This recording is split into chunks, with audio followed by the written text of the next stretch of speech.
eu tive a felicidade de mudar para Campinas no ano de 1956, logo em janeiro, e chegar ao Centro Espírita Allan Kardec.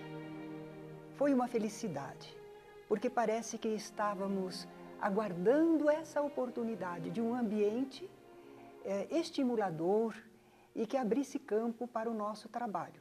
Natural de Cravinhos, estado de São Paulo, Terezinha Oliveira nasceu em 2 de outubro de 1930.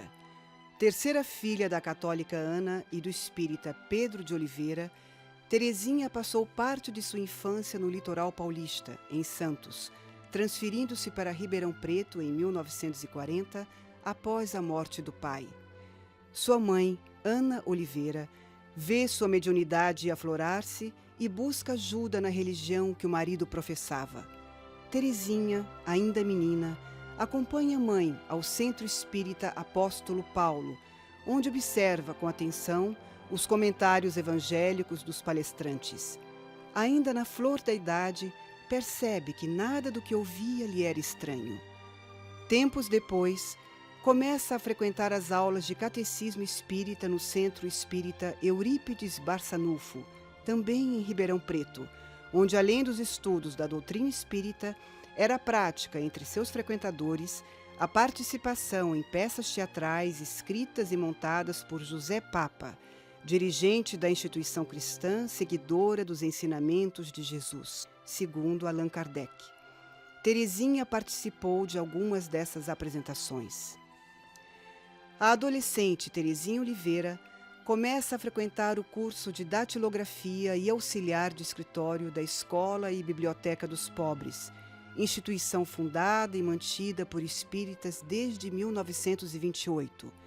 Entre os fundadores estava Gustavo Marcondes Zanardini, um dos mais importantes idealistas espíritas do estado de São Paulo.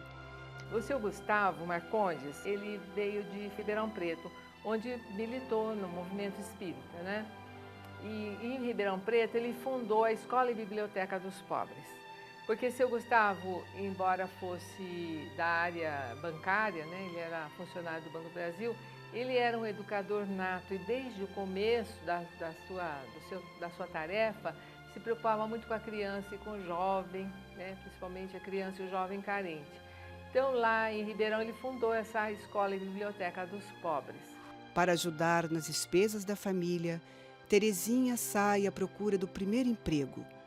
Com a educação recebida no ambiente familiar e a preparação profissional na instituição espírita, emprega-se como escriturária, uma das poucas profissões existentes na época para moças. Em 1945, quando o mundo respira aliviado com o fim da Segunda Guerra Mundial, a família Oliveira transfere-se para São Paulo.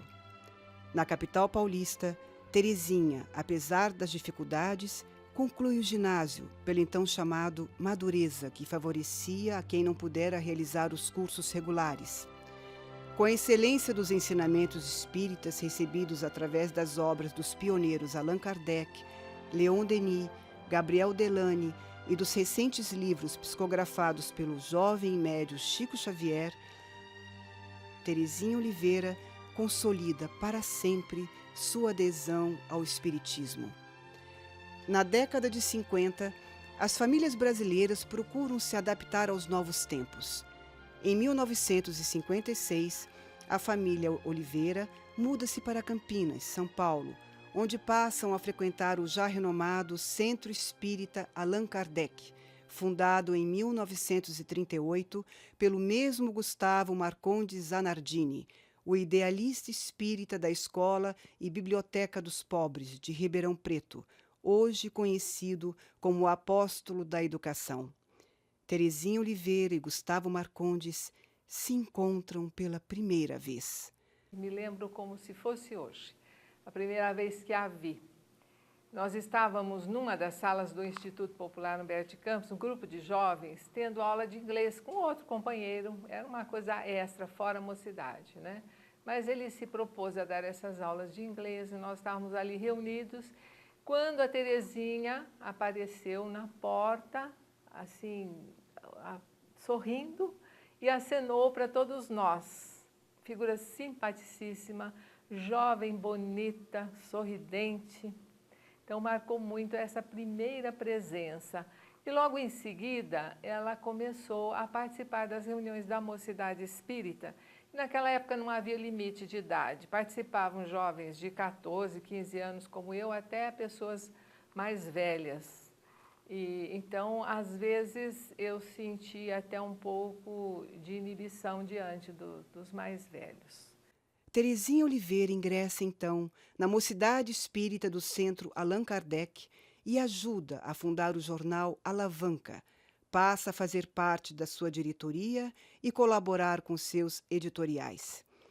Em 1957, conclui o curso normal. No ano seguinte, participa de um encontro de jovens espíritas em São José do Rio Preto, onde se encontra pela primeira vez com o médium Divaldo Franco. E a partir daí ela começou esse trabalho de divulgação da doutrina através da oratória. Então ela deixou um pouco os trabalhos junto à mocidade e começou a participar mesmo na divulgação doutrinária por Campinas, São Paulo e outras cidades, né, do Brasil. Ela era bastante convidada. É um trabalho que ela realiza até hoje, de palestras, divulgação doutrinária. Em 1959, 3 acontecimentos especiais mudam para sempre a vida da jovem Terezinha Oliveira. Ela classifica-se em primeiro lugar num concurso de oratória de improviso realizado em Bauru. Ingressa no funcionalismo municipal de Campinas após prestar concurso público e faz sua primeira palestra como oradora espírita em 29 de agosto na cidade de São Carlos. Na década de 60, ingressa no movimento de unificação espírita, do qual é eleita presidente por 2 períodos. Conhece pessoalmente Chico Xavier. O médium espírita passa a encaminhar pessoas da região de Campinas para serem atendidas por Terezinha Oliveira no Centro Espírita Allan Kardec. Eu procurei o Chico Xavier, juntamente com os meus pais, era um adolescente, e porque eu tinha perturbação espiritual e não sabia o que fazer com aquilo. Depois de já ter percorrido aí um psiquiatra, psicólogo, benzedeira, padre, pai de santo, eles resolveram me levar ao Chico Xavier como última tentativa de endireitar o rapaz. Nós conversamos e entre as coisas que ele me orientou, uma delas foi que procurasse em Campinas o Centro Espírita Allan Kardec e que ali procurasse a Terezinha de Oliveira, que ela iria me orientar naquilo que fosse necessário do ponto de vista da minha formação espírita e do encaminhamento da faculdade mediúnica. Foi isso que eu fiz. Eu vim para cá, meus pais foram conversar com a Terezinha, primeiro contaram o caso todo, e depois eu fui ao encontro da Terezinha. Eu me lembro até hoje que quando entrei pelo Centro Espírita Allan Kardec, aquele corredor, aquele salão grandão, e a Terezinha estava lá no fundo, ela tinha acabado de dar uma aula. E eu a vi ali, cercada ali pelos alunos, pelos seus companheiros de trabalho, ela já com o cabelinho grisalho, né, daquela forma característica que a gente conhece, e de lá para cá ela se tornou uma grande companheira, uma grande orientadora sobretudo.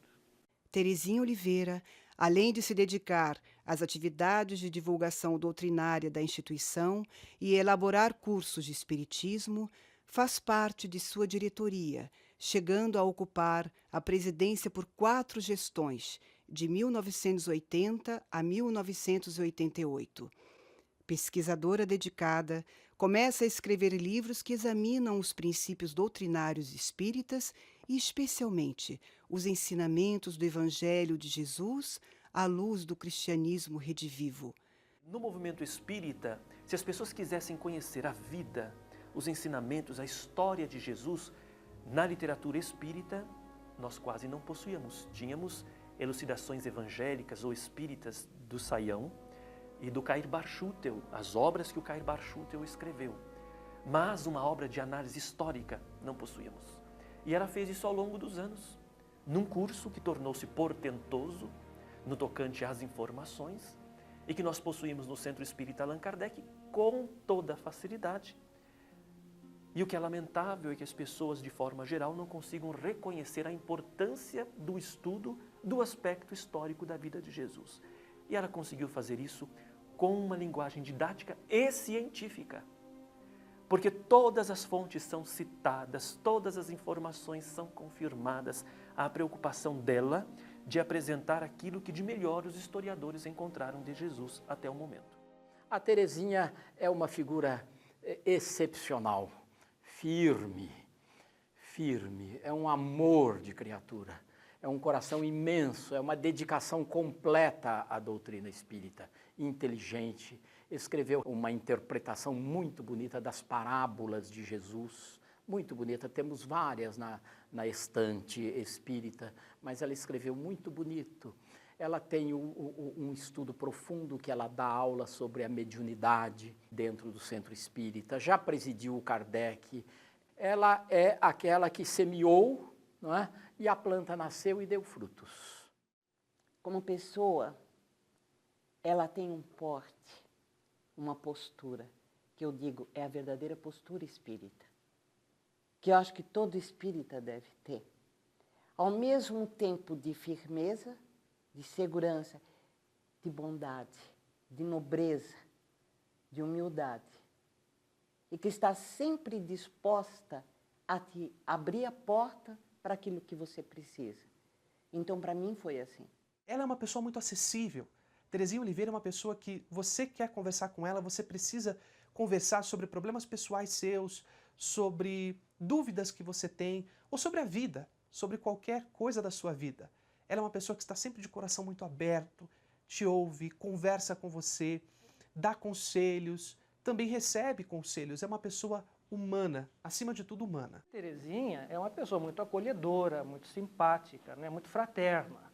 Quer dizer, essa fraternidade e essa empatia que ela demonstrou ao me receber foi fundamental para que eu também me interessasse pela doutrina espírita, porque eu poderia muito bem recusar aquele convite. Eu não tinha nenhuma familiaridade com a doutrina espírita, não tinha nenhum interesse também em seguir espiritismo, só estava ali porque estava precisando. E a maneira como a Terezinha me acolheu foi muito importante porque eu me senti compreendido, acolhido e orientado. Então, essa primeira fase foi fundamental. Depois teve a fase que eu passei a ser aluno da Terezinha. Eu passei a frequentar os cursos que ela coordenava, dirigia, juntamente com o tratamento espiritual ao qual fui submetido. Eu passei a frequentar os cursos de iniciação, depois sobre mediunidade, etc, etc. E esses cursos todos eram orientados pela Terezinha. Então eu fui aluno dela, me tornei um admirador do trabalho dela, da competência que ela tem para transmitir o conhecimento espírita. Ela é uma oradora, assim, brilhante, né? Porque ela explica com aquela facilidade de quem conhece o assunto. Aquilo parece que flui dela naturalmente. Ela é capaz de ensinar espiritismo para pessoas cultas que já têm um conhecimento maior. Como ela é capaz de pegar as pessoas simples que nada sabem e com palavras simples, com a mesma singeleza, com a mesma bondade, com a mesma simplicidade, ela levar o conhecimento para aquelas pessoas, de forma que aquelas pessoas entendam. Ela sabe evitar o endeusamento. Ela não permite elogios, porque na conta dela são todos desnecessários. Então é a discípula de Jesus. É a mulher que entendeu o seu papel no mundo. Não exige das pessoas, aprendeu a trabalhar em silêncio. É esta mulher notável que encanta pela sua singeleza, pela sua espontaneidade, pela sua simplicidade, mas que se agiganta no processo de divulgação doutrinária e de contribuição com o mundo pelo valor dos seus talentos. Certa vez, ao apresentá-la numa das palestras no centro, eu disse tudo que eu sentia a respeito dela. E ela depois me conversou, pediu para não fazer dessa maneira, porque não era o caso, né? Ela não gostava disso. Mas eu sempre a vi com muita admiração, esse trabalho todo, porque além dela ser essa grande oradora, ela tinha vida em família, com a mãe, com os irmãos, em casa, né? Podemos perceber a afinidade que Terezinha Oliveira tem com Allan Kardec nos conhecimentos, no que ela traz, na bagagem de informações e de conhecimentos que ela traz acerca do Espiritismo. Ela jamais deixa Allan Kardec de lado nas suas colocações. Sempre pautada pelos conhecimentos da codificação, Terezinha Oliveira nos traz conhecimentos importantíssimos para o movimento espírita, mas sempre pautada em Allan Kardec. Agora eu falarei da Terezinha funcionária pública. Ela trabalhou comigo em 2 lugares. Primeiro na Secretaria dos Negócios Internos e Jurídicos, onde eu era secretário. E mais tarde, quando eleito prefeito, ela foi para o gabinete do prefeito. E quando o chefe, o diretor do departamento de expediente, que leva ao prefeito os processos para serem assinados, depois que estes passaram por todas as instâncias administrativas, o chefe do expediente é que chega mais junto ao prefeito e despacha os documentos sérios. Quando o Dr. Plínio aposentou-se, eu designei a Terezinha como sua substituta. A gente se tornou companheiro de atividade, pudemos trabalhar em conjunto em várias atividades. Eu passei a dar aula nos cursos que ela orientava e de lá para cá a gente vem mantendo um contato bastante estreito em várias frentes de trabalho, mas é sobretudo uma grande pessoa. Sobretudo uma pessoa humana, extraordinária. Uma vida de ideal, de fidelidade, de divulgação doutrinária num período em que as mulheres não viajavam, sequer sozinhas. E Terezinha Oliveira enfrentava horas de ônibus, entregando a sua juventude, naquele período de maior dificuldade, para levar o Evangelho, levar o Espiritismo a regiões longínquas. Enfrentou situações delicadas, que não seriam apropriadas para uma mulher, mas também teve a oportunidade de dizer que nesse período, nessa trajetória de divulgação doutrinária, nada, nunca de ruim e de mal aconteceu com ela. Nenhuma doença, nenhuma dificuldade. Ela conta que ficava doente antes, na hora da palestra ficava boa. A Terezinha, tanto lá na Secretaria de Justiça, quanto aqui no gabinete do prefeito, funcionária exemplar. Dedicada, silenciosa, guardadora dos segredos mais profundos que caminham pelos corredores da administração pública. Discreta, sem carranca, todavia, sem cara feia, sempre serena e cumprindo seus deveres com exação, com dignidade, com atitudes. Terezinha é, portanto, uma figura tanto da vida pública como da vida doutrinária. Nota 10. Acredito que ela represente esses companheiros mais desenvolvidos, experimentados e devotados, que perante as leis universais e a vida, assumiram a responsabilidade de orientar, instruir e guardar aqueles que se perderam no pretérito. Então eu creio que Terezinha Oliveira, junto a muitos confrades, foi em linguagem poética, mas verdadeira, o anjo bom, que protegeu, instruiu, ajudou a edificar. Quando eu comecei em 2002, no Centro Espírita Allan Kardec, eu me deparei com essa metodologia, esse conjunto de conhecimentos que são dispostos no curso de iniciação ao Espiritismo, que é ministrado pela Dona Terezinha e foi compilado por vários conhecimentos que a Dona Terezinha Oliveira trouxe para nós, não é? E esses conhecimentos se mostraram para mim fundamentais para que eu pudesse ter um raciocínio lógico a respeito da filosofia espírita, a respeito da religião espírita. Foi assim que eu conheci mais profundamente os conhecimentos do Espiritismo. Para mim, o trabalho da Terezinha Oliveira em compilando essas informações, todos esses conhecimentos, ele serve para a humanidade. Ela é sempre uma referência, né? Todos os trabalhos que eu tenho produzido no campo da mediunidade, que têm sido publicados, primeiro eu submeto a Terezinha. Então, é uma referência que eu tenho até para ter uma crítica mais fundamentada acerca da qualidade ou não do trabalho. Acho que isso é importante, sempre ter uma pessoa com mais bagagem, com senso crítico apurado, né, com conhecimento suficiente para orientar. E o que a gente tem feito é isso. Eu me espelho muito na simplicidade que a Terezinha apresenta na sua conduta. Eu acho que isso é fundamental e isso tem norteado o meu trabalho aí. Então, do ponto de vista de fundamentação do conhecimento espírita, ela é uma referência inegável. Então, é uma pessoa, para mim,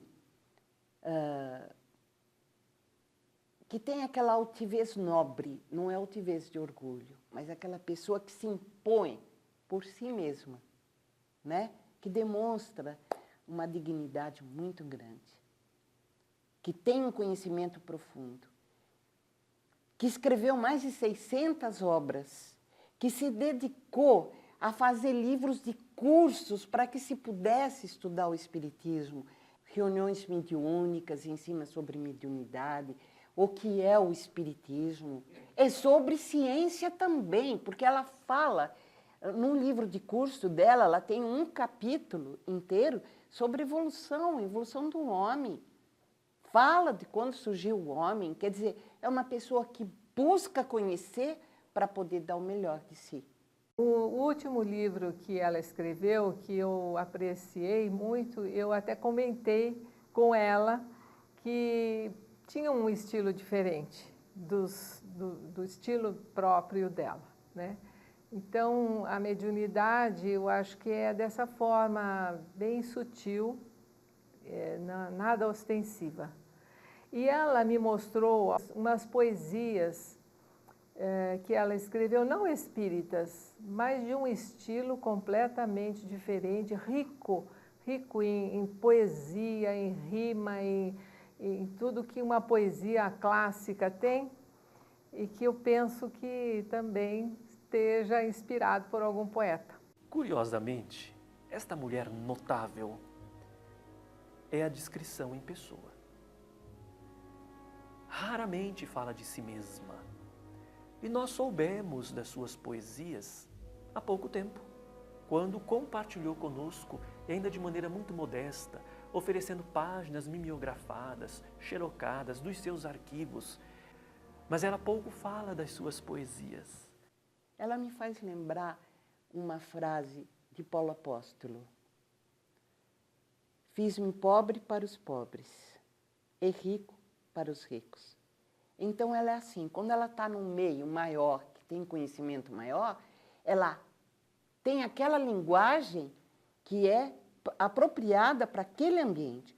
Mas quando ela está no meio simples, ela é simples como simples. Ela é e era, desde aquela época, uma figura iluminada. Para mim, ela tem uma importância muito grande por causa desse incentivo, por causa do apoio. Então, eu tenho na Terezinha um marco importante na minha vida, uma mestra, que ela não gosta de ser chamada assim, mas uma amiga, uma companheira que nunca se fez superior, que sempre se colocou no nosso nível, no mesmo nível, com quem tenho a liberdade até de algumas vezes ter divergências, porque depois que a gente amadurece, a gente também tem, às vezes, divergências, mas nunca tivemos nenhuma briga, nenhuma discussão, nenhum desentendimento que pudesse afastar essa admiração que eu tenho por ela, essa amizade que nós temos uma pela outra. Eu coloco a Terezinha, coloco a Deise, coloco a Julieta e outras tantas pessoas, né? A gente nem gosta de separar assim as verdadeiras continuadoras do seu Gustavo Marcondes, o fundador do Centro Espírita Allan Kardec, né? Elas foram arrimos fortes, colunas firmes da mantença, da pureza doutrinária, da firmeza doutrinária dentro do Centro Espírita Allan Kardec. não aceitando misticismo, deturpação na mediunidade, que é coisa muito comum, interpretações de textos segundo a pessoa que fala, mas o espiritismo simples, bonito e perfeito como é. A Terezinha é isto. Em 2009, 50 anos depois, Terezinha já realizou mais de 3.000 palestras, publicou centenas de textos e uma vintena de livros que buscam educar o ser humano para viver uma vida melhor, amando seus semelhantes como a si mesmo. Sua obra sempre seguiu os ensinamentos de Jesus e de Kardec, preservando a pureza doutrinária do Espiritismo sem nada pedir em troca. Deus lhe abençoe, Terezinha Oliveira. Ela é uma mestra.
Vamos ao modelo personalista ideal que tentamos construir com os conhecimentos que temos de doutrina espírita e de medicina.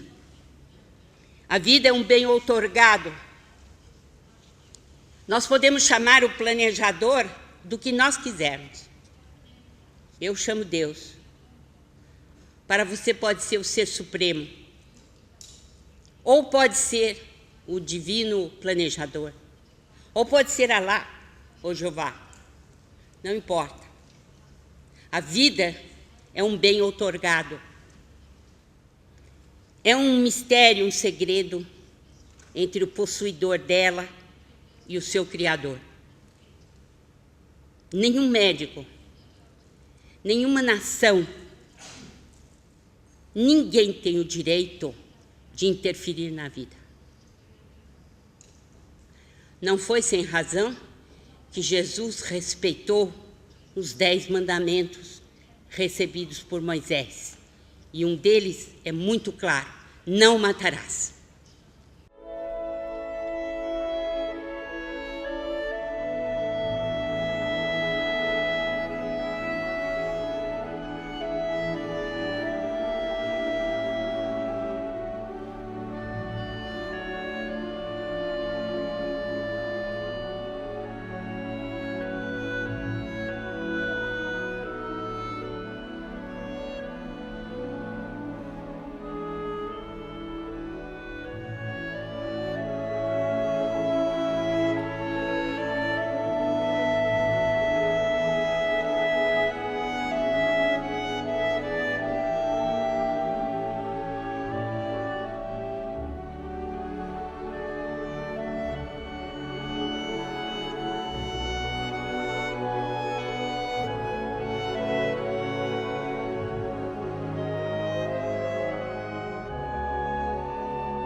você vê, né, em um livro que parece um romance, né?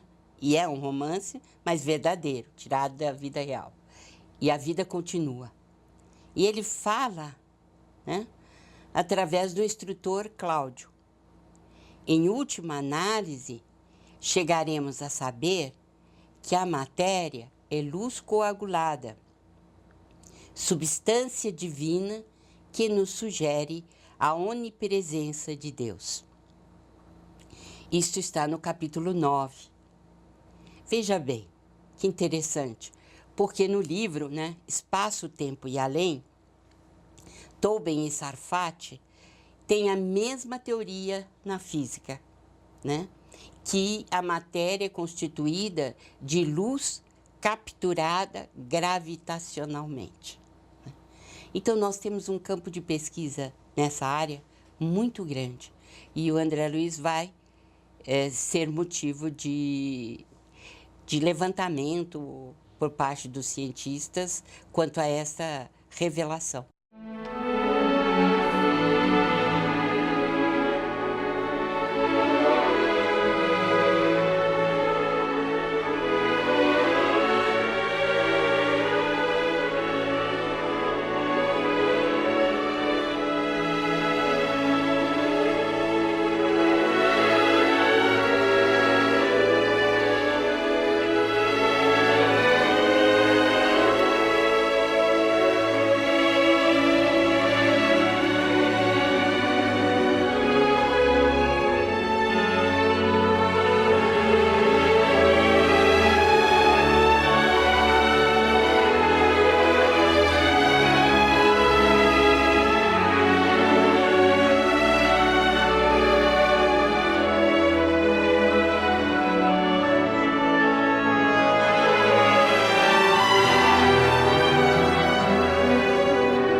O que nós temos então hoje são minorias esparsas pelo mundo e que buscam a união entre ciência e espiritualidade, mas uma união de fato, uma união para acontecer verdadeiramente.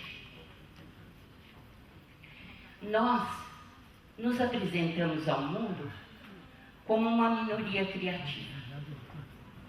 Temos essa falta de modéstia, talvez, de nos apresentarmos como espíritas constituintes de uma minoria criativa.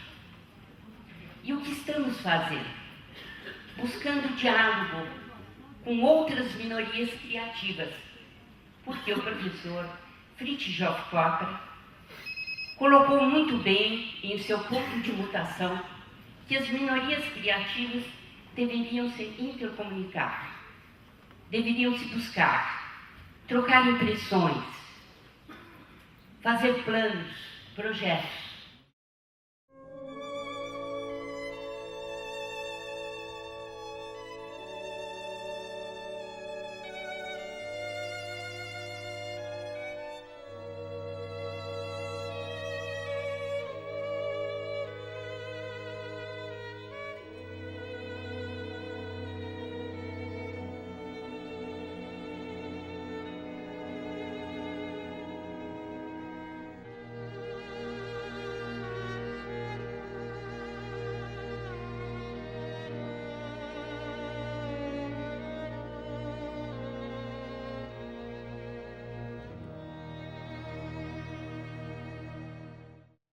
No Mundo Maior, em 1947, ele fala na existência de 3 cérebros. Né? Ele chama de castelo, de 3 andares. Na verdade, é o Calderaro, que é o orientador desse livro. Né? E ele diz que o primeiro dos castelos, o primeiro andar desse castelo, é o subconsciente ou porão da individualidade, onde a gente tem guardado assim o nosso passado.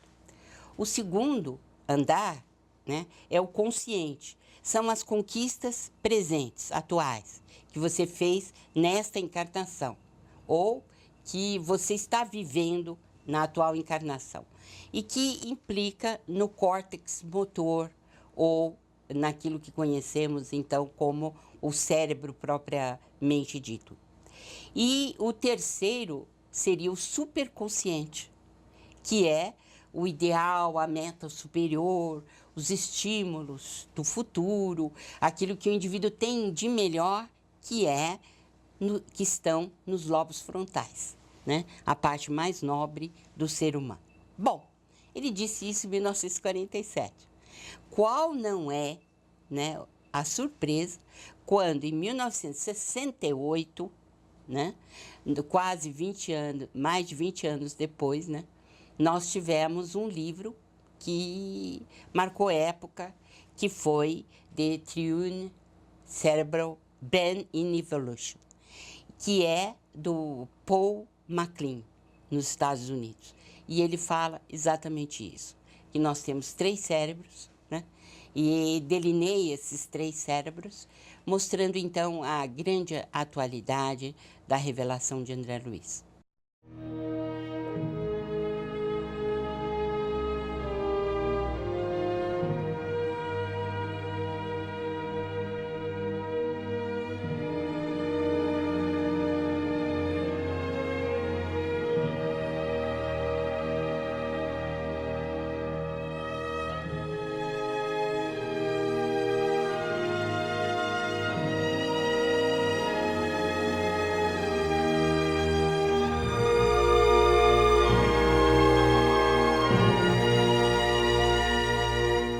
O que é importante, que sempre foi importante, é a alma imortal que habita o ser humano.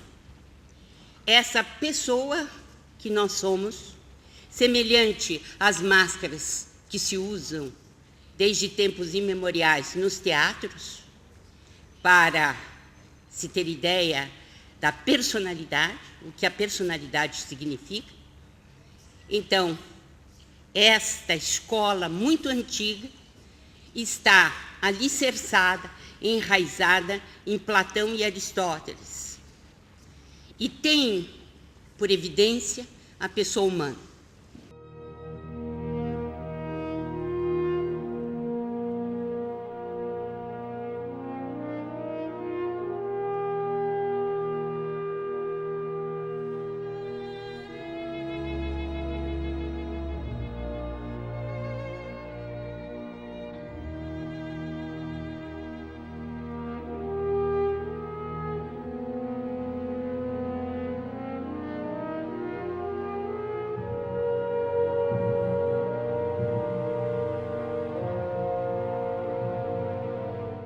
Chamamos, então, do exterior aqueles companheiros, aqueles irmãos que apresentaram pesquisas que evidenciam o espírito, que evidenciam na alma humana a sua característica principal, a imortalidade.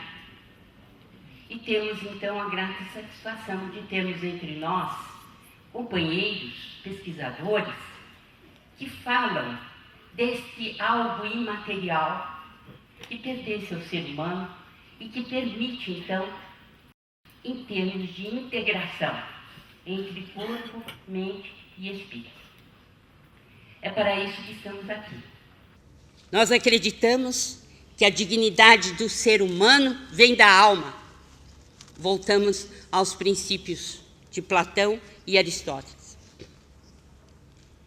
Cada concepção é uma nova oportunidade de vida na Terra, é um novo projeto existencial, que deve ser respeitado no contínuo zigoto velho.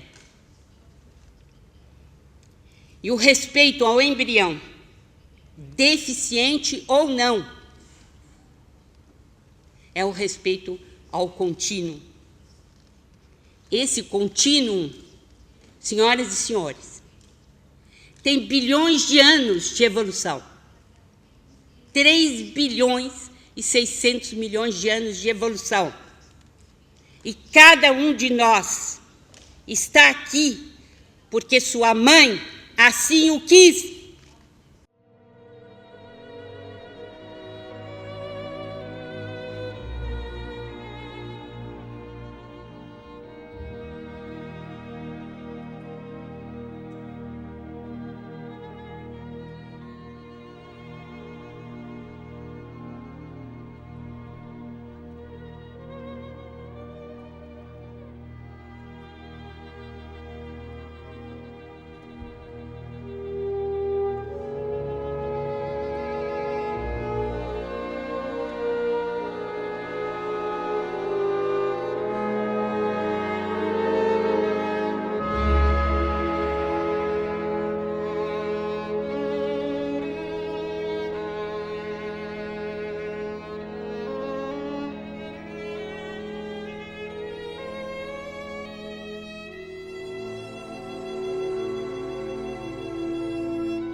A esse respeito, peço licença para aditar um apontamento de Emmanuel. O que me interessou muito nas conversações com ele, em 1965, perguntei a ele onde estavam aqueles companheiros de Allan Kardec que vibravam com a doutrina espírita na França, onde estava aquele contingente de almas heróicas, sublimes, que aceitaram aquelas ideias e as divulgaram com tanto entusiasmo pelo mundo inteiro, a maior parte na França, a grande parte na Bélgica, por exemplo. Então ele me disse que do último quartel do século XIX para cá, mais ou menos de 15 a 20 milhões de espíritos da cultura francesa, e principalmente os simpatizantes da obra de Allan Kardec, se reencarnaram no Brasil para dar corpo às ideias da doutrina espírita e fixarem os valores da reencarnação. Tanto é assim, diz ele, que nos últimos 80 anos se desenvolveu entre nós tal amor à cultura francesa que muitos de nós, milhares de nós outros, sabemos de ponta a ponta a história da Revolução Francesa, mas nada conhecemos a respeito do Marquês de Pombal, das lutas de Napoleão, dos reis de Portugal, que foram os donos da nossa evolução primária. Nós nos reportamos muito mais à França como terra máter de nossa espiritualidade do que Portugal. Mas é porque isso está no conteúdo psicológico de milhões e milhões de brasileiros que estão fichados por certidão de cartório como brasileiros, mas psicologicamente são franceses.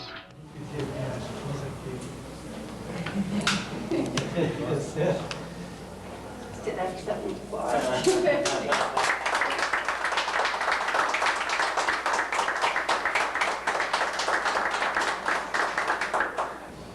Hoje, encerramos os atos inauguratórios deste museu.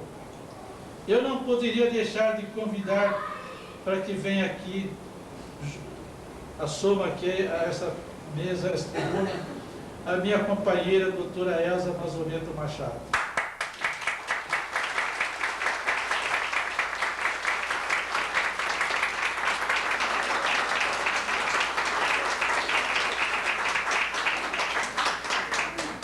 Estamos aqui no jardim do Palais Royal, no ano do bicentenário de Allan Kardec, com o Dr. Paulo Toledo e a doutora Elza, fundadores, dignos fundadores do Museu Espírita de São Paulo.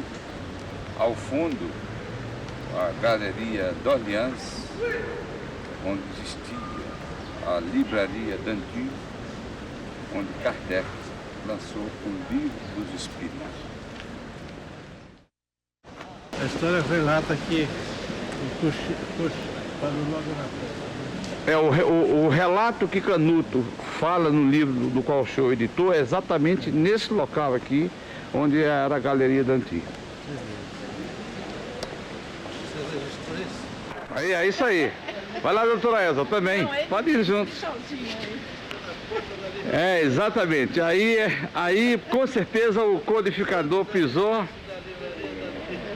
Nós estamos vivendo um momento histórico. O Dr. Paulo Toledo, fundador do Instituto Espírita de São Paulo, do Museu Espírita de São Paulo, a Cultura Espírita de São Paulo, exatamente onde era a Livraria Dandy, aqui no Palais Royal, na Galeria d'Orléans. Nós estamos no bicentenário de Kardec, e que as futuras gerações irão agradecer a Kardec e a esse homem que teve a coragem, que teve... Não é, doutor Paulo?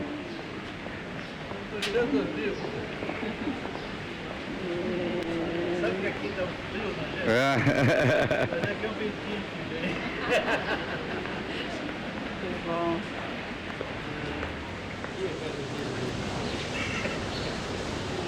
Foi aqui que nasceu o Espírito, porque foi aqui que lançaram o primeiro edição do Livro dos Espíritos. Vamos lá,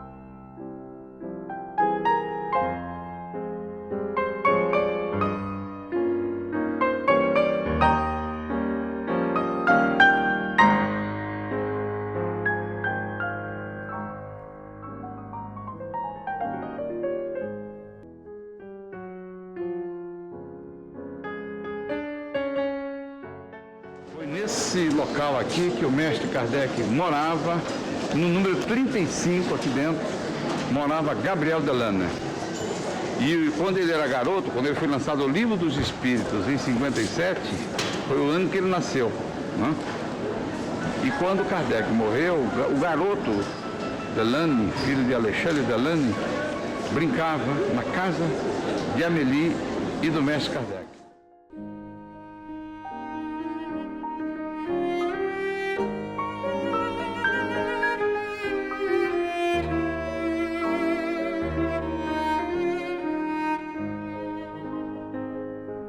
Doutor Paulo, nós gostaríamos que o senhor, aqui nesse cenário maravilhoso, ao fundo, como os senhores podem ver, a Galerie d'Orléans, 1857, a humanidade começou com o lançamento do Livro dos Espíritos, por Allan Kardec, A Era do Espírito. Fale sobre o Espiritismo. Na data de 17 de abril de 1857, um coche encostou na livraria e descarregou lá uma série de pacotes.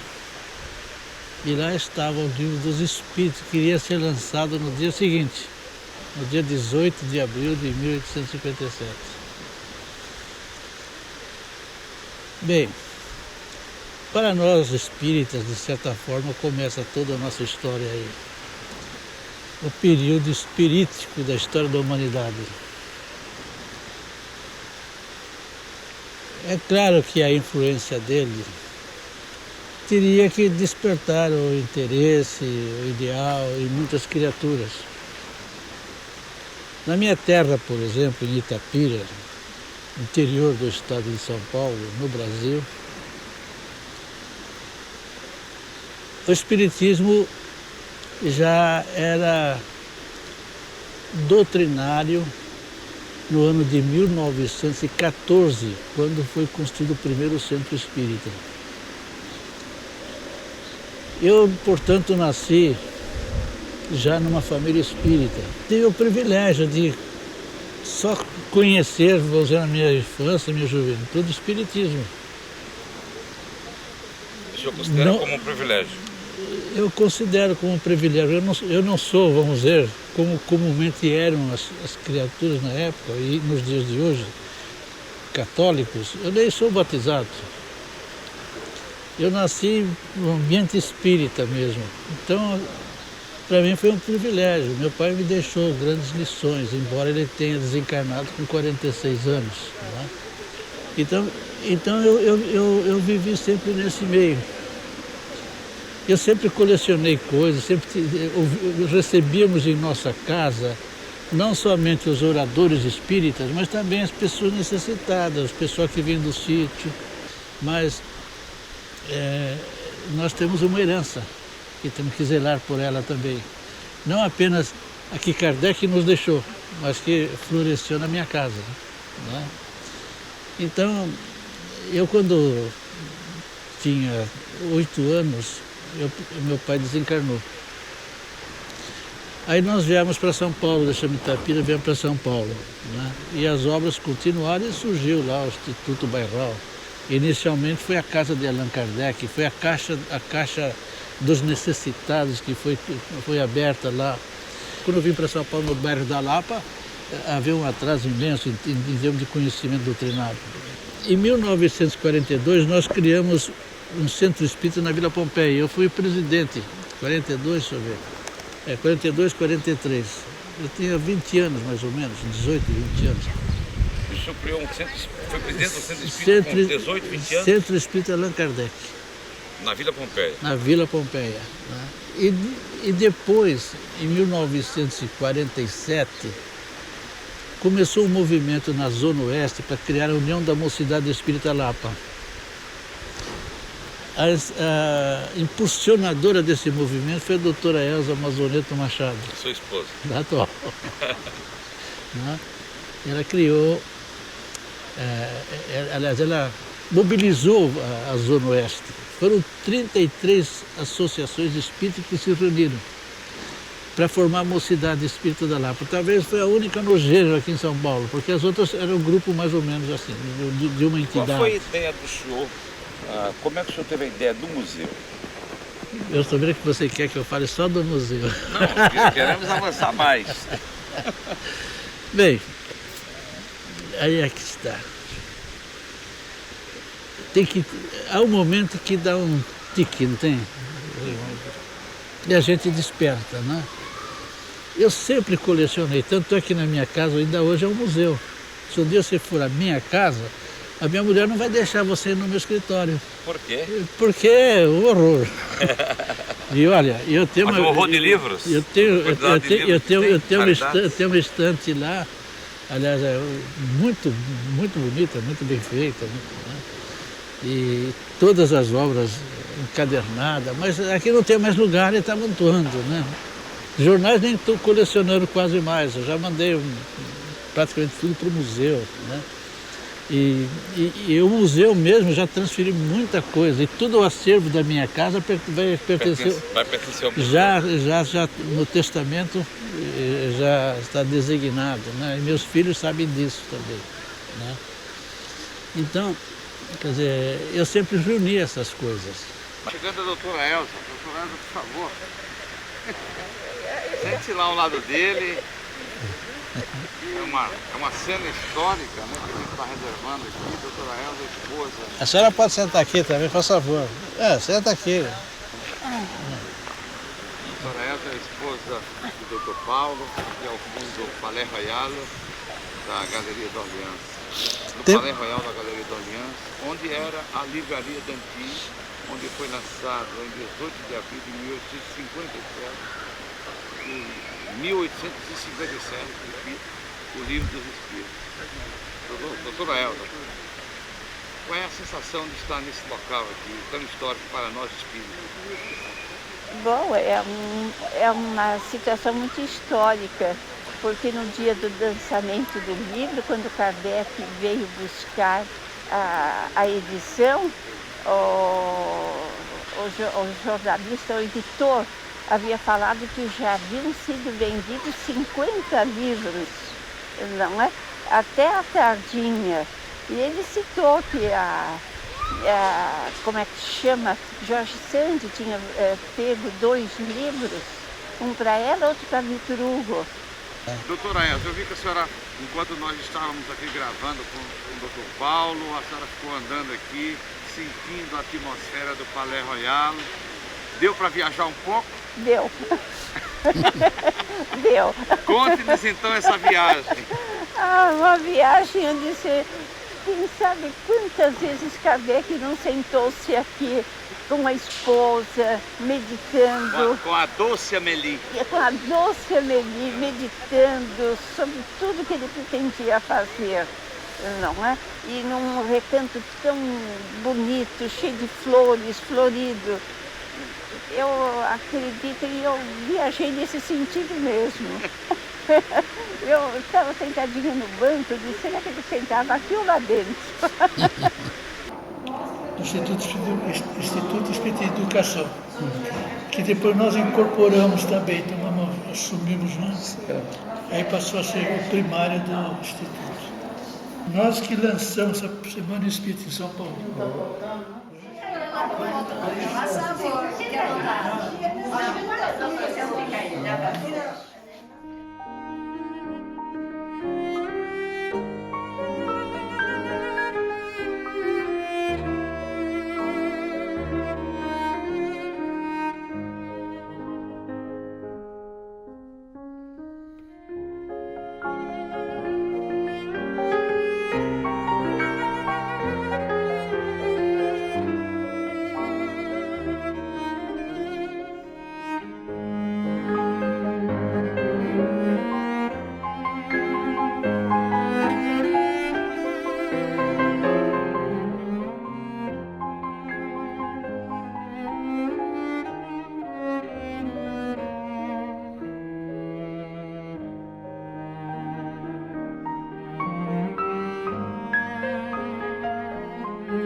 Sou.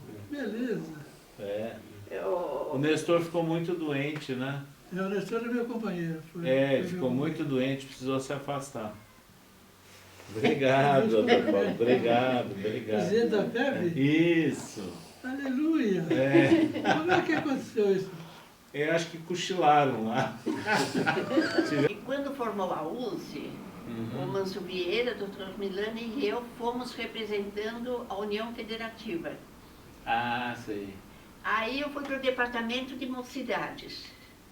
E no departamento de mocidades tinha o Apolo, Oliva Filho, o Dante Gandolfi, o Hernani Guimarães de Andrade. Aí, ó, tá vendo? Eu conheci o Hernani, que eram todos da Unesp. O Adilex, tinha também a Nancy Pullman, o Hermínio, doutor Hermínio, não lembro o sobrenome dele, Amélia Nhaia Ferraz, que era cunhada do Herculano Pires, e eu. Então nós fazíamos parte, eu, a Melinha, a Nair e o doutor Hermínio, nós éramos do departamento de propaganda. Olha, e na comemoração do centenário nós visitamos todos os centros de São Paulo. Temos aí o arquivo das palestras que eram organizadas em todos os centros de São Paulo. O Edgar Armon, pelo que eu li da história dele, ele sempre fez um trabalho bonito. Até o Pontos da Escola de Médiuns que ele fez, na época, era uma inovação. Mas depois ele começou a dar uma... Agora, quem colaborou bastante com ele foi Canuto Abreu.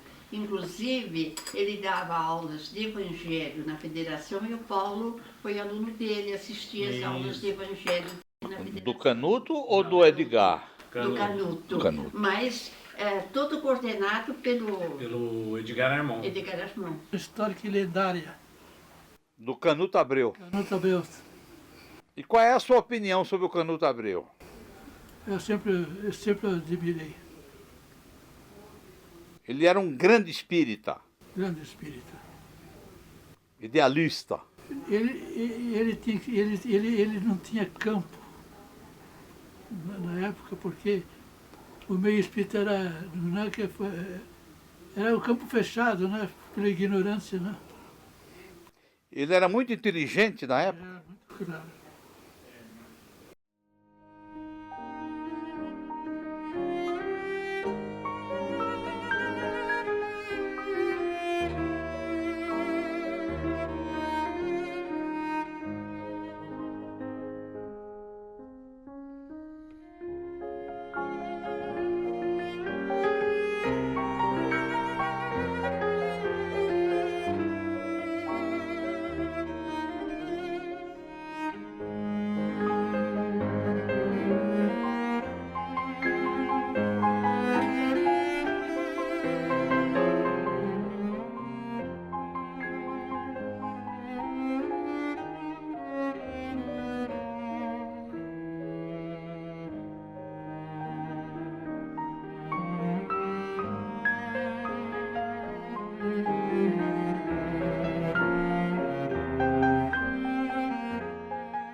Tem um cafezinho agora. Tá prontinho o café, viu? Tá prontinho o café, tem um bolinho. Nossa! A senhora toma um risco danado, ele não vai fazer só. Cafézinho. Ok.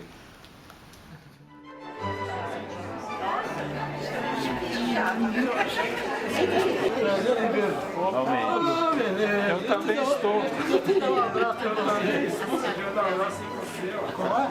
Dar um abraço em você. Como? Alegria em revê-lo, parece estar mais... É recíproco. Recíproco, tá ótimo. Minha esposa. Nós conversamos por telefone muitas vezes. Nos encontramos agora. Uma alegria revê-la fisicamente. O prazer é todo meu. Seja bem-vindo. O Leandro Duarte, neto do Canuto. Lembra? Esse é do nosso cenário aqui. Esse é um dos nossos. Falar no sentido ou não? Canuto? Eu sabia que eu recebi. É um companheiro nosso.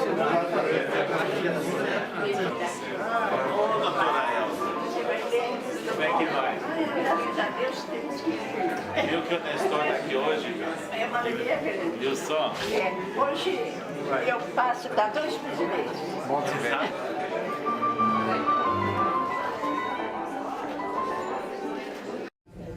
Boa noite. Nós queremos agradecer a presença de todos os amigos que atenderam ao pedido do ICESP, da Federação Espírita Brasileira, para este ato histórico, e agradecer aqueles que fazem parte da comunidade espírita, de diretoria, de várias entidades que aqui se encontram, que atenderam também um pedido do ICESP e da FEB. E gostaríamos de darmos início chamando parte da diretoria do ICESP para que as homenagens comecem pelos idealistas que há mais de 50 anos tiveram a ideia de deixar um patrimônio para a humanidade através da memória de um museu que, no futuro, os espíritas irão lembrar desses pioneiros que muito honra o movimento espírita brasileiro e do mundo. A diretoria do ICESP homenageando a doutora Elza, o doutor Paulo, por favor.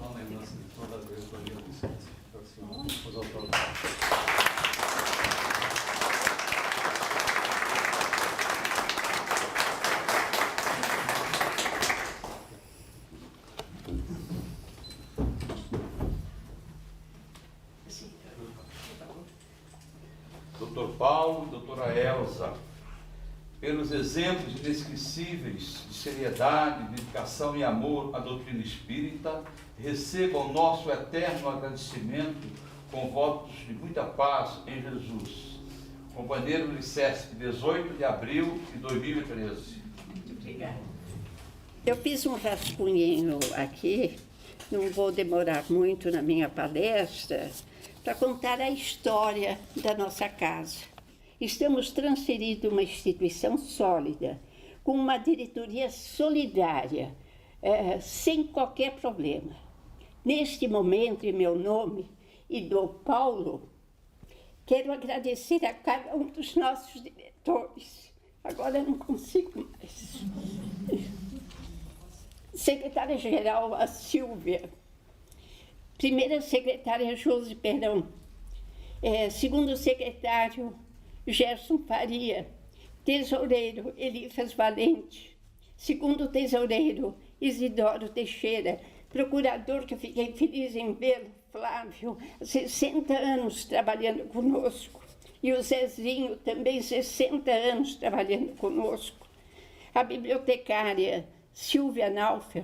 Conselheiros, doutor Oswaldo, dona Nílvia, Oswaldo Cima, Roberta, Nancy, dona Ana, Cristina, Lídia, a doutora Ruth, que eu vi aqui, a Jacira, pensei que ela vinha com a Nancy, não pôde vir, não é? E tantos outros, porque a Nancy foi companheira da gente de mocidade, inclusive, não é? E o Ismael Washington, que está conosco aqui desde o início, desde o começo da construção do prédio, colaborando bastante, não é? Ismael, e também outros, como a Conceição, que vinha aqui fazer o tombamento dos livros. Colaboradores todos de Atia que estou vendo aqui, muito queridos da gente, muito, todos. Como homenagem a Kardec nessa data, que comemoramos 156 anos do lançamento do Livro dos Espíritos, quero que a Silvia venha ler uma prece para que nos espelhemos nela, diante da humildade de Kardec, quando ele proferiu essa prece, e que ela seja uma homenagem a ele, na data de hoje, que foi o dia do lançamento do Livro dos Espíritos, em 1857. Senhor, Senhor, repetiu Rivail, comovido, apesar de nossa extrema fraqueza moral, chamaste-nos a comparticiparmos de teus planos. Embora convencidos como estamos de nossa incapacidade espiritual, pusemo-nos prontamente à tua disposição. Eis o único merecimento nosso. Atendendo, porém, ao teu chamado, fomos amparados pela tua graça. Dignificaste-nos na base de 100 por 1. Humildes, ficamos exaltados. Ignorantes, recebemos o clarão do conhecimento. Derramaste sobre nossos espíritos a água lustral de tua bênção, que limpa as máculas do passado, fortalece a fé e enche o coração de esperança. Deste-nos uma túnica branca e, perdoando nossa indignidade e indigência, convidaste-nos a sentarmos à mesa da Eucaristia espiritual para receber de ti, pela mão sacerdotal de nossos guias, o pão que alimenta a alma e o vinho que a reconforta. Graças ao auxílio inestimável dos espíritos bondosos que colocaste à frente da nova revelação, demos hoje o passo inicial na era nova. Estamos altamente recompensados pelo pouquíssimo que fizemos. Obrigados. Consente, Senhor, que a mesma graça lustral da revelação banhe doravante quantos procurarem os ensinamentos de O Livro dos Espíritos. Abençoa nossos companheiros ausentes e, sobretudo, os guias luminosos que nos instruíram, aos quais devemos teus ensinamentos. Que tua paz e alegria fiquem sempre conosco. Assim seja, disseram todos em uníssono. Muito bem. Que essa prece, ela sirva de exemplo para nós. Que ele mostrou toda a humildade dele. Na grandeza dele, ele mostrou a humildade. E nós temos que nos espelhar nesse exemplo, não é? Que os espíritos, então, luminares, possam abençoar todos aqueles que vão, de agora para frente, nos suceder. E muito obrigada a todos. Nós somos os Trovadores Urbanos e esta serenata é em homenagem ao Dr. Paulo, à doutora Elza e é pela transferência, né, de administração do ICESP à FEB. Que Deus os abençoe e os guie sempre. Obrigada. Estamos muito felizes de compartilhar esse momento com vocês. Recordando tantos momentos lindos que vivemos com vocês, pensamos que a noite de hoje deveria ser tão especial quanto é a amizade que nutrimos pelos dois. Simples palavras não conseguem expressar totalmente nossa gratidão por tudo que nos ensinaram ao longo dos anos. Honestidade, seriedade, amor à doutrina e, como sugeriria Emmanuel, disciplina, disciplina, disciplina. Nós desejamos colher os frutos das sementes que plantaram tão cuidadosamente, tão criteriosamente, plantar novas sementes, colher novos frutos e assim sucessivamente progredindo sempre. Desejamos que as mais valiosas bênçãos sejam derramadas sobre vocês nessa noite e por toda a eternidade. E que nos reconheçam como seus filhos, pois é assim que nos sentimos, pais amados.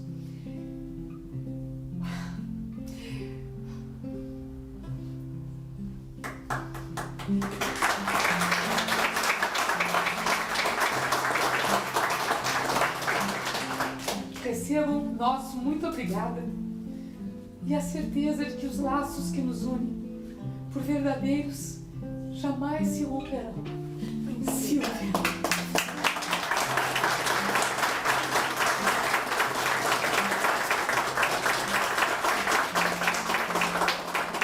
E essa próxima canção é muito especial para você. Não tem que corrigir, é de todos os amigos. É de todos os amigos aqui presentes. De todos os amigos. Eu precisaria pedir para levantar para agradecer, mas eu tenho dificuldade de se mexe de pé. Muito obrigada para todos vocês, muito mesmo de coração, porque vocês estão no nosso coração, todos vocês. Muito obrigada. E essa canção agora é muito especial para vocês.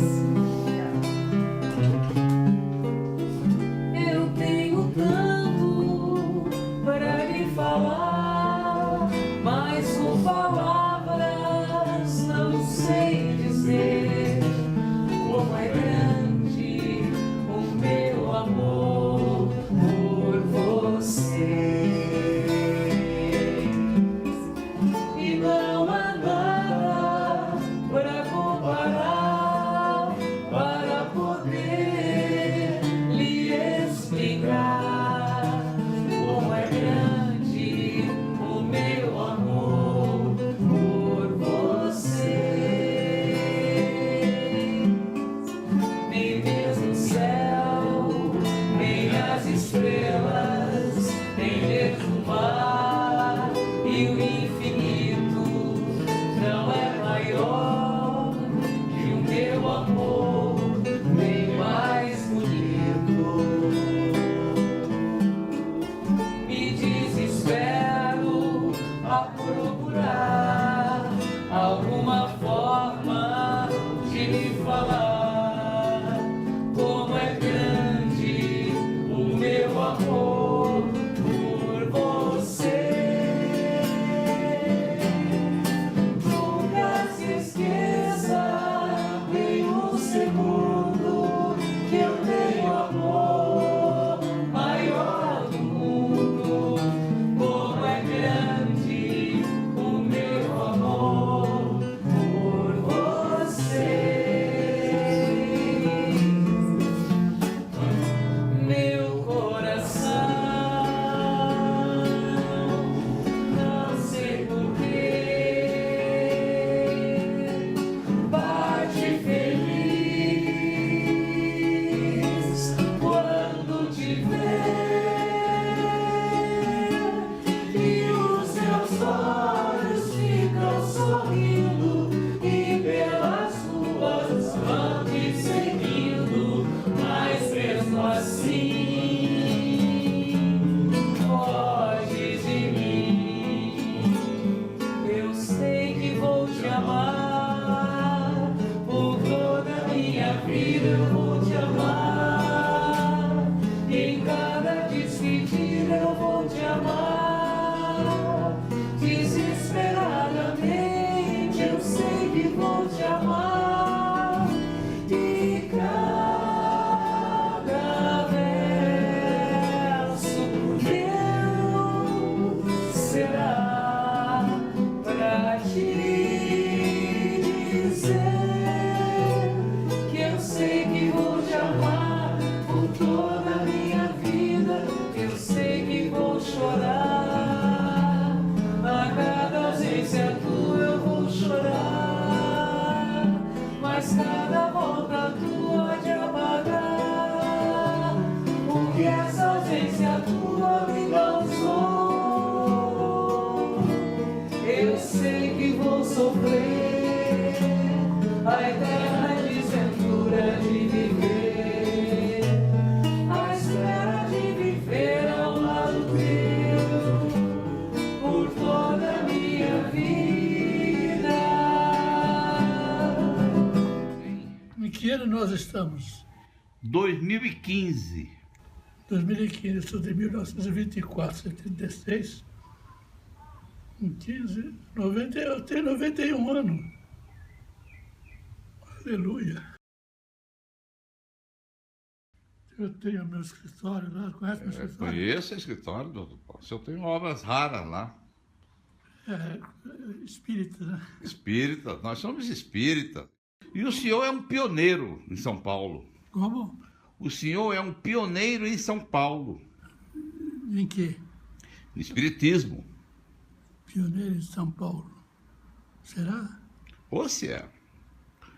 Conheça a sua história. Como? Conheça a sua história.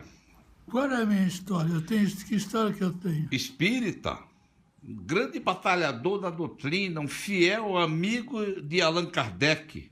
Eu sou fundador da União da Mocidade Espírita da Lapa, antes de ter do Centro Espírita Ismael. Nós meditamos muito sobre o passado e o futuro. É verdade. E no nosso dia a dia, estamos sempre presentes e testemunhando os nossos sentimentos, né? Nós não falseamos. Aprendemos a ser honestos. A doutrina espírita concorre realmente para que a pessoa seja autêntica. E não é um fanfarrão, não é um mentiroso, um enganador. O espírita é além de tudo, é um pesquisador, né? Pesquisa. Ele procura. O senhor considera o Espiritismo, então, como um excelente método educacional para o ser humano?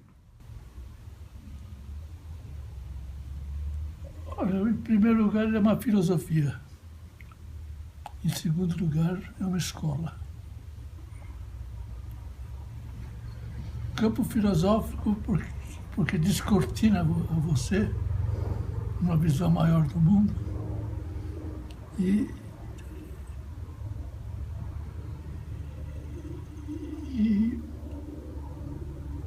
a compreensão do ser humano. O homem não é o que aparenta ser. O que ele é efetivamente é íntimo dele. A perspectiva humana é ampla.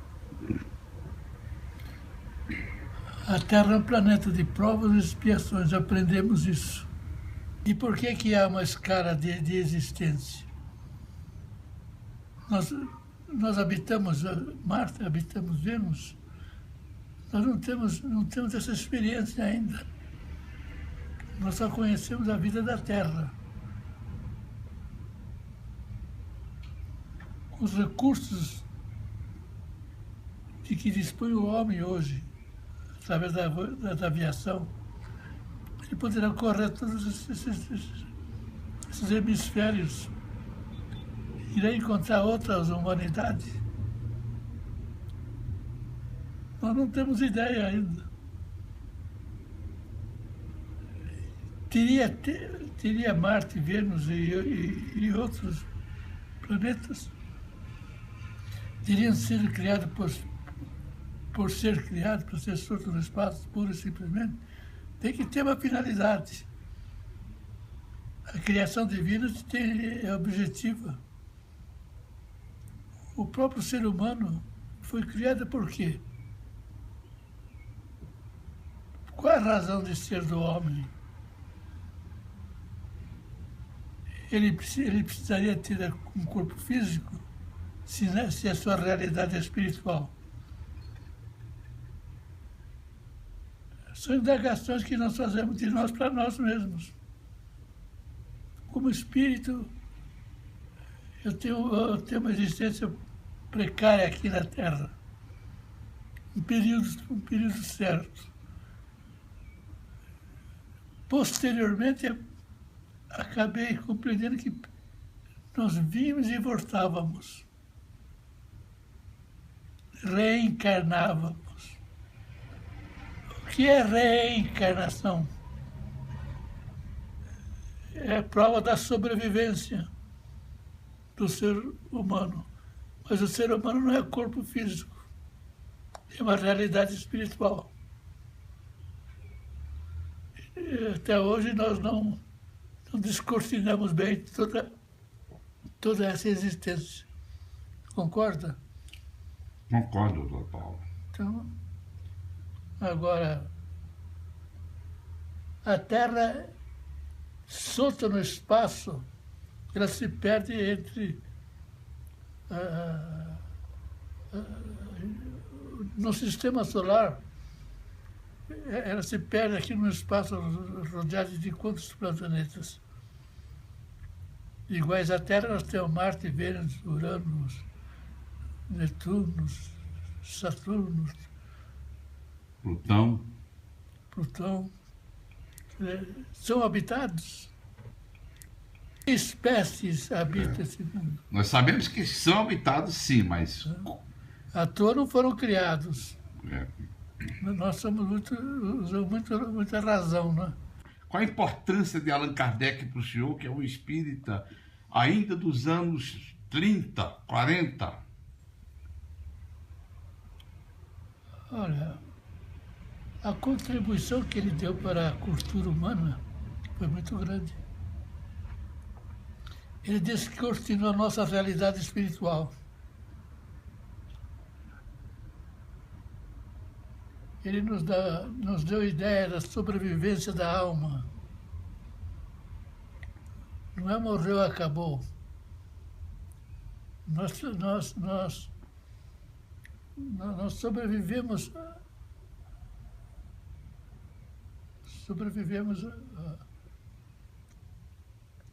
a morte que outro dia acabava com o ser humano. Hoje não acaba mais com o ser humano.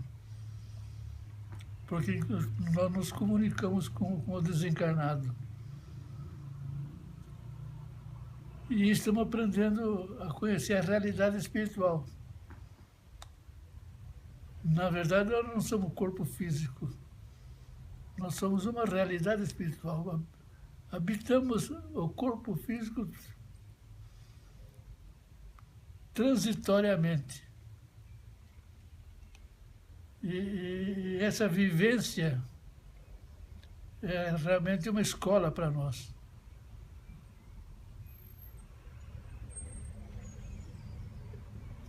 Nos dá a compreensão de que sobrevivemos à morte do corpo físico. E daí que a nossa realidade não é física, é espiritual. Os seus amigos do passado, dos anos 60, 50, que já estão na outra dimensão, eles visitam o senhor? Visitam. Às vezes ele fica conversando, irmão. Com quem o senhor conversa mais? Teixeira de Paula. Ah, o Teixeira de Paula. Quem? Teixeira de Paula. E junto vem o amigo dele. O Teixeira? Está sempre conversando aí. O mais assíduo é o Teixeira de Paula. O Herculano. Herculano também? Também. E o Canuto. Canutos também. Muito bem. Canuto Abreu é muito constante conosco. Mas o senhor recebe a visita deles aqui? Recebe. Ele não lembra. Mas ele não recebe. lembra, né? Não. E ele comenta com a senhora? Eu vejo ele conversando, vou ouvir. Normalmente. E ele está assim, dormindo. Ah, dormindo também? É. A senhora acorda ele? É sonolento, está conversando. Depois vai para a cama e pronto. Ela falou? Aqui eu perguntei para o senhor se amigos do senhor do passado, que já estão do outro lado, visitam o senhor. E ela confirmou que eles visitam. Às vezes a gente tem uma reuniãozinha aqui com um grupinho e eles mandam mensagens. Agora, você pergunta da importância de Kardec, né? É. Jesus, quando pregava, disse que não podia dizer tudo, mas ele seriam enviados mensageiros para, aos poucos, completar o conhecimento. E Kardec teve a grande missão de trazer a boa nova. Não é verdade? É verdade. A missão de? Trazer a boa nova. Deixa eu lhe fazer uma pergunta provocativa, posso? Pode. Quando o senhor chegar no plano espiritual, quem o senhor gostaria que recebesse o senhor? Olha, na minha simplicidade, pensaria em reencontrar meus pais. Eu não conheço o outro mundo. É uma realidade que tem que se nos descortinar ainda. Mesmo nos dias de hoje, a realidade do mundo espiritual não nos é toda conhecida. Como é que vivem as almas no espaço? Em que espaço eles vivem? Mas a obra do André Luiz e do Emmanuel já dá uma ideia. Descortina, né? São descrições que já ajudam, né? Se o senhor encontrar Allan Kardec no plano espiritual, o que o senhor dirá para ele? O que eu diria para ele? Sim. Ia bater nas costas dele. Um tapinha nas costas? Prazer em revê-lo. Kardec, Bezerra, Américo Bairral. Seu pai. Meu pai. O Chico hoje, nós conhecemos o Chico na vida espiritual dele. Mas a realidade espiritual do Chico nós não conhecemos. Conhecemos o Chico como ser humano. Como ser espiritual, você não conhece ele. Conhece? Eu conheço. O Chico Xavier? Ele é conhecido como ser espiritual encarnado. Mas o Chico Xavier desencarnado nós conhecemos pouco. Mas dá para ter uma ideia. Bom, ideia podemos fazer. É para missionário também, né? Missionário. O missionário que cumpriu religiosamente. É que a vivência espiritual não se confunde com a vivência material. E não é o toma lá e dá cá. Doutor Paulo, o senhor considera que a obra do Chico Xavier é o prosseguimento, é a continuidade da obra de Kardec? Olha,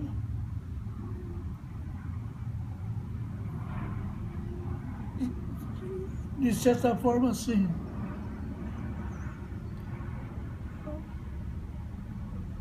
Era descortir a realidade kardeciana. Porque você com a obra de Kardec, sem o Chico Xavier, você fica com uma biblioteca muito vasta. Com Chico ela se completa. Se completa. A senhora também, doutora Elza, pensa assim? Eu também.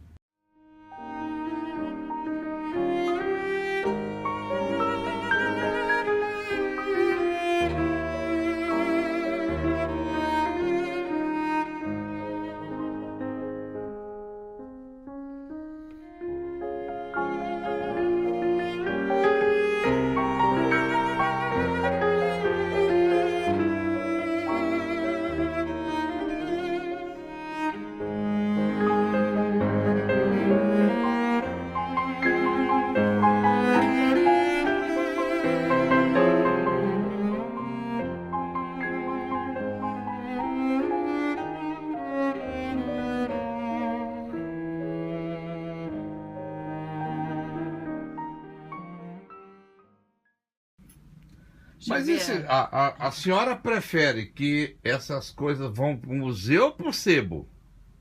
Não, tudo é do museu. É. O acervo do Hernani também está vindo para aí. Ah, é? A Suzuko, lembra do Suzuko? Lembro. Ela tá doando tudo para a FEB. Nossa, que beleza. Esse livro é maravilhoso. Eu localizei a gravação desse livro. Lembra? Eu falei para a senhora? O próprio Canuto falando no Pacaembu. Pois é, mas quem fez o... Porque tem aí... O Canuto fazia artigos no ano do centenário. E cada semana ou cada mês, agora não lembro direito, saía uma parte desse livro. Aí o Paulo juntou e fez esse livro. No Unificação. No Unificação. Que livro era? Esse aí que você mostrou agora. Você Ecos juntou e... Ecos poéticos? Não Ecos Poéticos, o... Joana d'Arc? Não, do Canuto, bem. Aquele do Canuto. Um livro maravilhoso. Ele é poético, né? É um livro, assim, de inspiração. A senhora não acha que ele faz a gente viajar para Paris naquela época? O Evangelho por fora? Não, bem... Ele mostrou agora o Livro dos Espíritos, sua tradição histórica e lendária. O Livro dos Espíritos, tradição histórica e lendária. Acho que está por aqui. Atenção! Estamos em 18 de abril de 1857. É um sábado de primavera na Europa. Vamos passar o fim de semana em um velho recanto parisiense. Tomemos nosso avião de fantasia e, impelido a jacto pela força do pensamento, imaginemos ter chegado à França. Eis-nos, pois, voando sobre Paris da metade do século XIX. Desçamos no Boulevard dos Italianos, esquina da Rua Lafitte. Subamos a pé a rua. Ela é curta. Termina ali, em frente daquele edifício greco-romano de 4 colunas altas, roliças e imponentes que daqui se vê. Tem muita coisa histórica aqui, viu?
É da época do Carlos Jordão da Silva.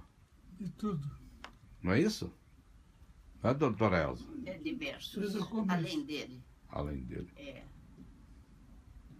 Luiz Monteiro de Barros. Luiz Monteiro de Barros. Mesmo o Armon. E o Jaime Monteiro de Barros? Não tinha um Jaime? O Jaime, ele era de Ribeirão Preto e ele era um grande expositor espírita.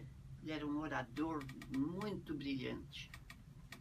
Ele era irmão do doutor Luiz? Era irmão do doutor Luiz. Ele morava em Ribeirão, né?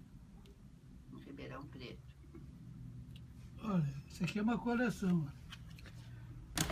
Essa é de Londres. De Londres. Ele recebia de Londres, de Portugal também. Portugal é o Estudos Psíquicos. É. Do Isidoro Duarte Santos. A senhora lembra dele? Lembro. Do Isidoro? Lembro. Sabe, faz tempo, a gente lembra, mas os anos apagam um pouquinho, né? É. Psych News. Psych News. É.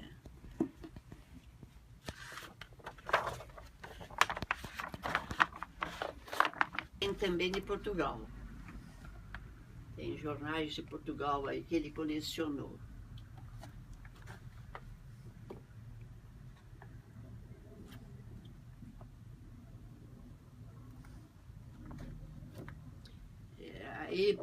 essa montoeira de coisa, ó. O dia que for para lá, vai encaixotar e vocês vão. A gente encaixota e leva. Os meus filhos vão fazer isso. A gente vai abrir uma biblioteca. Elza e Paulo Toledo Machado. Tá bom? Ótimo. Biblioteca Elza e Paulo Toledo Machado. Isso mesmo. E biblioteca de consulta pública. Pois é. Com bibliotecário e tudo. Tem que ser. Tem que A senhora aprova? Claro. Tem que ser com bibliotecário, porque senão as coisas desaparecem. Desaparecem, né? Arrancam folha. Mas a senhora, rabiscam. porque ninguém mais merece tanto, né? Homenageado que vocês dois. Psyche News, London.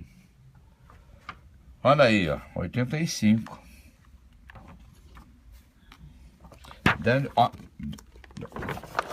Then is the gateway to life.